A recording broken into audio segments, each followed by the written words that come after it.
우리 하나님의 말씀을 함께 나눕니다. 우리 주님 부활하셨습니다. 여러분, 주님 부활하셨습니다. 성도, 부활은요, 이런 부활이 만약에 가짜라면 이런 기독교가 오늘까지 존재했겠는가? 부활은 증명할 수 있는 게 아니에요. 오늘 사도 베드로가 말한 것처럼 모든 사람에게 보여준 게 아니에요. 하나님이 미리 택하셔가지고 부활을 만난 사람, 같이 밥을 먹은 사람, 우리에게 나타난 거예요. 여러분, 증명이 안 됐다고 야, 그게 진짜냐? 맞아요. 그럴 수 있어요. 바람이 안 보여요, 그죠? 바람은 보이지 않아요. 그런데 우리가 바람을 의심하지 않아요. 왜요? 바람에 불어서 날려가는 먼지를 보고, 바람에 흔들리는 나무를 보고, 이런 바람 때문에 일어나는 많은 것들을 우리가 보기 때문에 그래요. 여러분, 문을 열어놓고 바람이 느껴지지 않는데 신기할 만큼 공기가 순환이 되면 숨쉬기가 편해요. 여러분, 바람이 안 통하면 뭔가 답답해요. 여러분, 주님이 부활하셨을 땐 바람은 안 보이지만 부활하신 주님의 바람에 여러분, 인생이 흔들린 수많은 인생들을 보는 거예요. 주님이 부활의 바람 때문에 자기 인생을 송두리에 바쳐서 평생을 살아간 수많은 믿음의 선진들을 보는 거예요.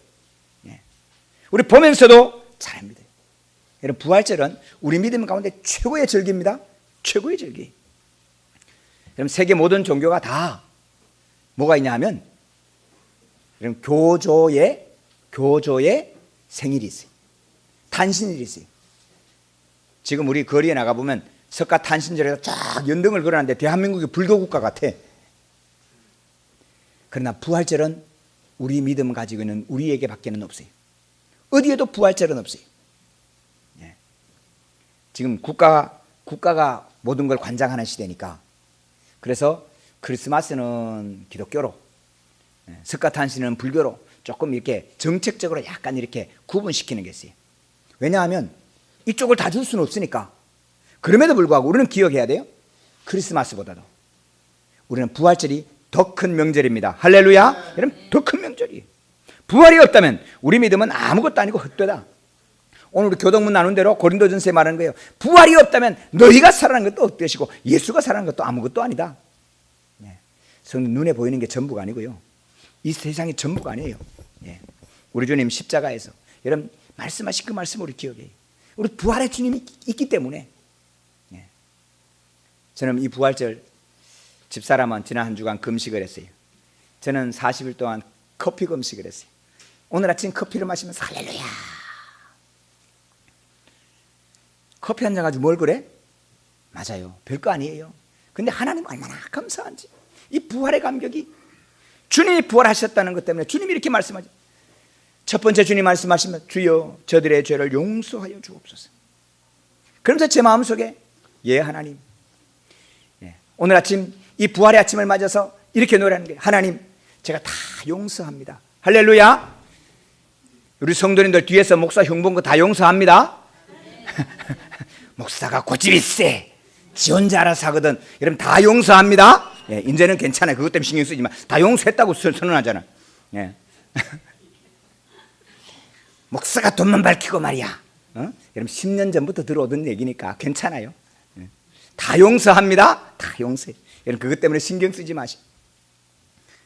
그 대신 한 가지, 내게 죄 지은 자를 너를 향하여, 나는 용서할 수 있는 힘이 없지만 십자가에 달리신 예수 그리스도의 보혈을 의지해서 용서할 수 있는 능력이 오늘 이 부활 아침에 함께 하시기를 축복합니다. 도저히 용서할 수 없어. 어떻게 이런 걸 용서할 수 있냐고. 여러분, 아침에 부활절 메시지가 하나 딱 떴는데 제가 아직도 답을 안 했어요.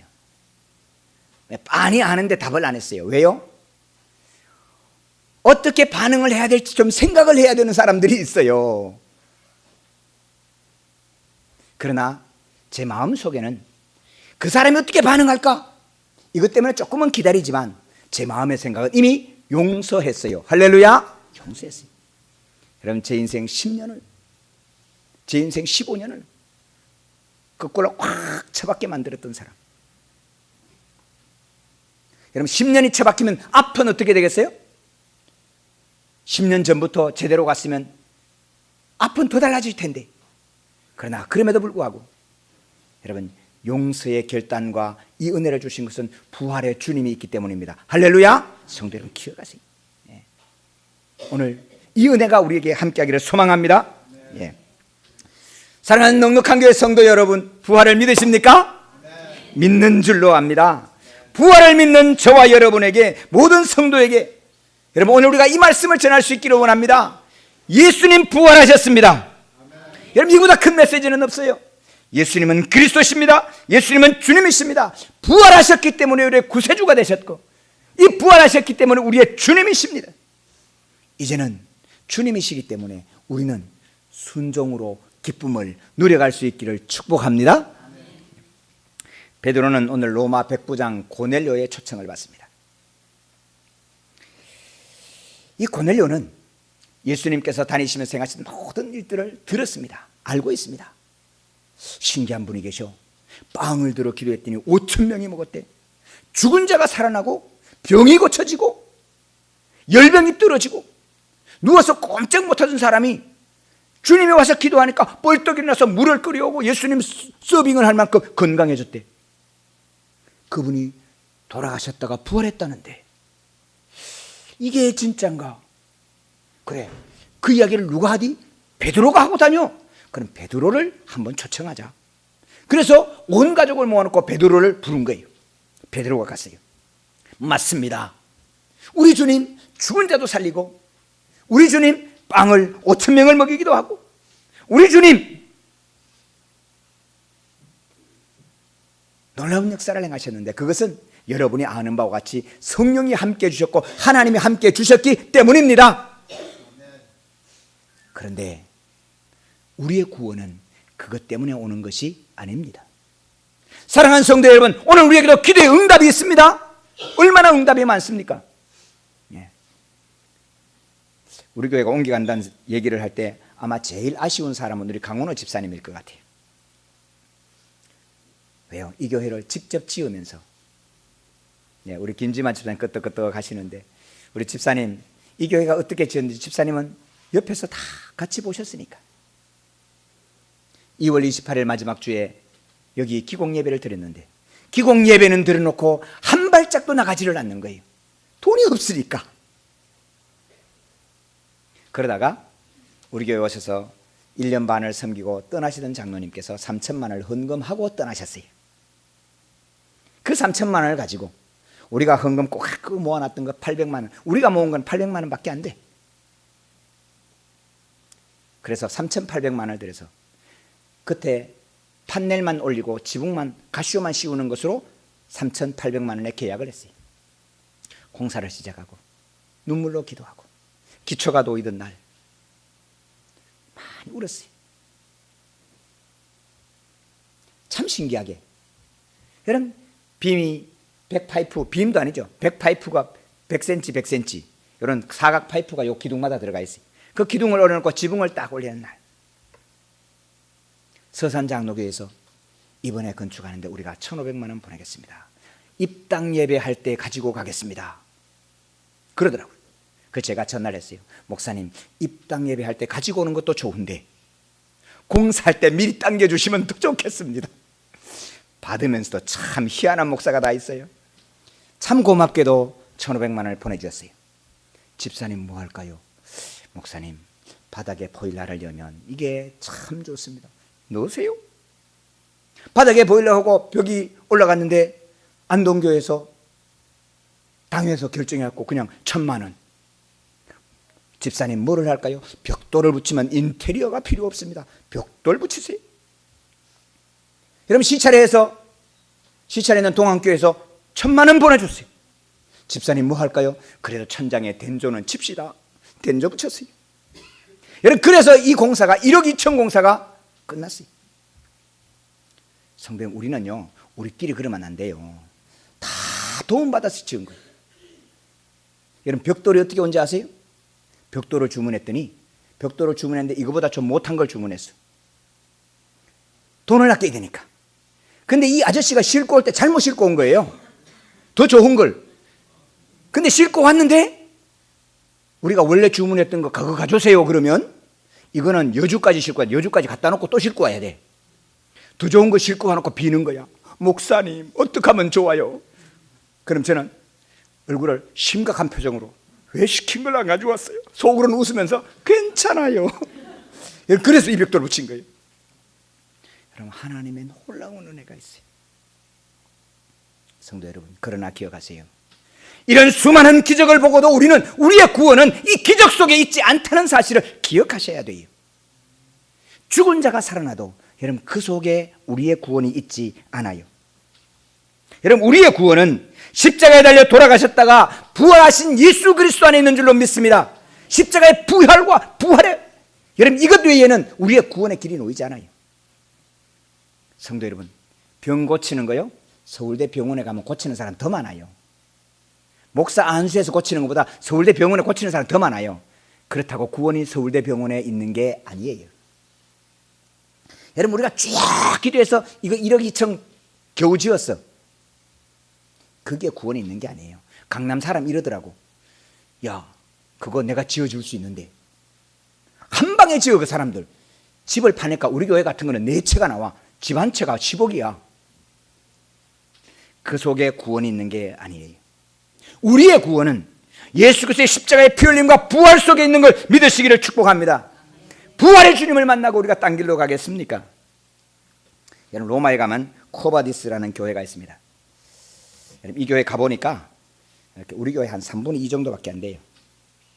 거기는 무릎 꿇고 이렇게 기도하도록 그렇게 만들어 놨어요. 베드로가 로마가 박해가 심하니까 나 여기서 안 되겠다, 죽겠다 그러고 로마를 피해서 도망을 가다가 주님 오시는 거예요. 주님 어디로 가십니까? 코바디스네. 어디로 가십니까? 이게 코바디스. 그때 주님이 이렇게 말씀하시길, 나는 너가 버리고 도망가는 로마를 향해 간다. 그 말에 베드로가 충격을 못해요. 주님, 내가 잘못했습니다. 제가 갈 테니 주님은 가시지 마십시오. 그래서 로마에 다시 가서 십자가에 거꾸로 못 박혀 죽었다는 썰이 있어요. 여러분, 그 장소에 주님을 만났다는 그 장소에 지은 교회가 코바디스 교회예요. 그런데 이 코바디스 교회 5분쯤 더 밑으로 내려가면 지하교회가 하나 있는데, 그 지하교회가 갈리스투스라고는 지하교회. 그 지하교회에 들어가면 목이 잘려 옆으로 누워있는 대리석상이 하나 있는데, 여러분 그 대리석상의 주인공이 세실리아라고 하는 사람입니다. 여러분, 세실리아는 당시에 최고의 가수였어요. 아이돌 스타보다도 훨씬 가라는, 로마 황제가 너무너무 좋아하던 가수예요. 근데 그 그리스도인들 잡히는 족족 다 죽이는 시대인데 어느 날 보고서가 올라왔어요.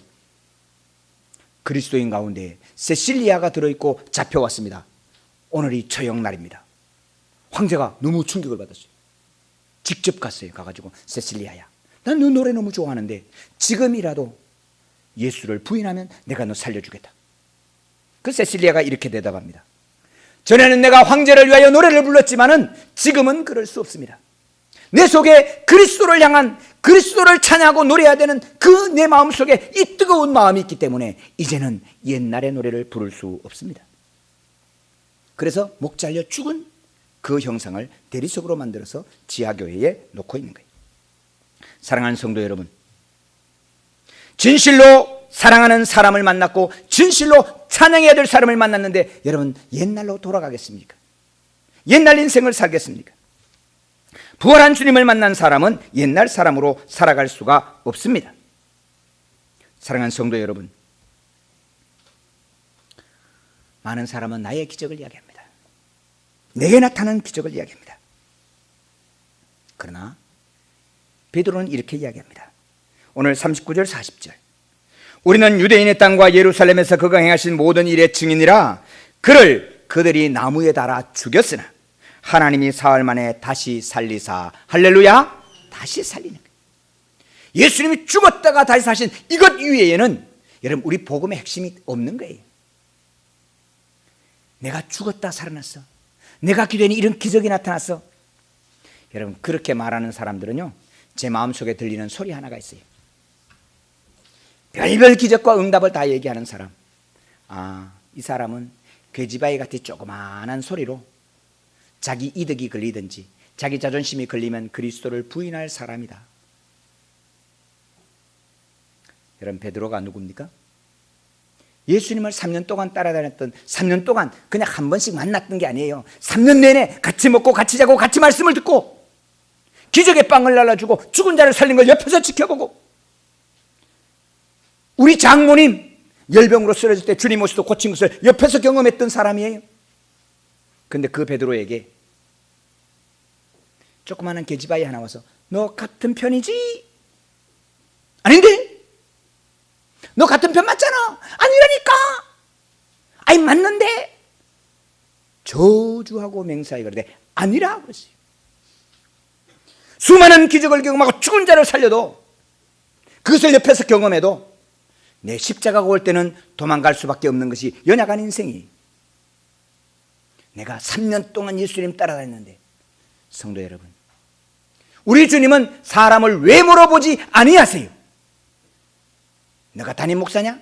너가 노회장이냐? 너가 장로냐? 권사냐? 죄송합니다. 하나님 외모로 보지 않으세요. 네 속에 부활한 주님을 만났느냐?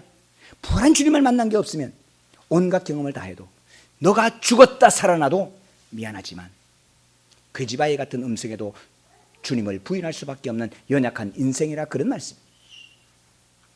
사랑하는 성도 여러분, 베드로가 주님을 만납니다. 내 손가락을 봐라, 내 옆구를 봐라. 갈릴리 호수에서 주님께서 생선을 구워놓고 베드로를 부릅니다. 베드로야, 너 나 사랑하니? 주님. 베드로야, 너 나 사랑해? 주님. 내 양을 먹이라. 내 양을 치라. 내 양을 먹이라. 계집아이 소리 하나에도 겁을 먹고 도망가면서 부인하던 베드로가 로마의 백부장들, 대제사장들, 사두개인들 모여갖고 너 예수 전하지 마! 채찍을 들고 서서 너 채찍 맞을 거야! 근데 베드로가 등을 돌려대면서 이야기합니다. 채찍은 때리는 건 맞을 수밖에 없지만 내가 여러분의 말을 듣는 것과 하나님의 음성을 듣는 것 어느 것이 옳은지 대답해봐라. 성경에 이렇게 말합니다. 채찍을 때리고 놓으니라. 성도 여러분, 계집아이 같은 소리에도 도망을 갔던, 부인했던 베드로가 부활의 주님을 만나고는 등을 돌려대면서 담대한 사람이 됩니다. 할렐루야. 성도 여러분, 외모를 자랑하지 마시고, 외모 얘기하지 마시고, 내 경험 얘기하지 마시고, 부활의 주님을 만난 이 사건을 고백할 수 있기를 주님의 이름으로 축복합니다. 부활의 주님을 만난 사람은 결코 쇠하지 않습니다. 부활의 주님을 만난 사람은 그 인생이 거꾸로 박혀 십자가에 달려도 그 길을 가게 될 줄로 믿습니다. 사랑하는 성도 여러분, 이렇게 고백해 보십시오. 내가 부활의 주님을 만났습니다. 예수님은 주님이십니다. 예수님이 그리스도이십니다. 여러분 소리치시기를 바랍니다. 주님을 만난 이 감격이, 그 소리를 치며 살아갈 때 여러분 하나님의 은혜는, 하나님의 기적은 따라올 줄로 믿습니다.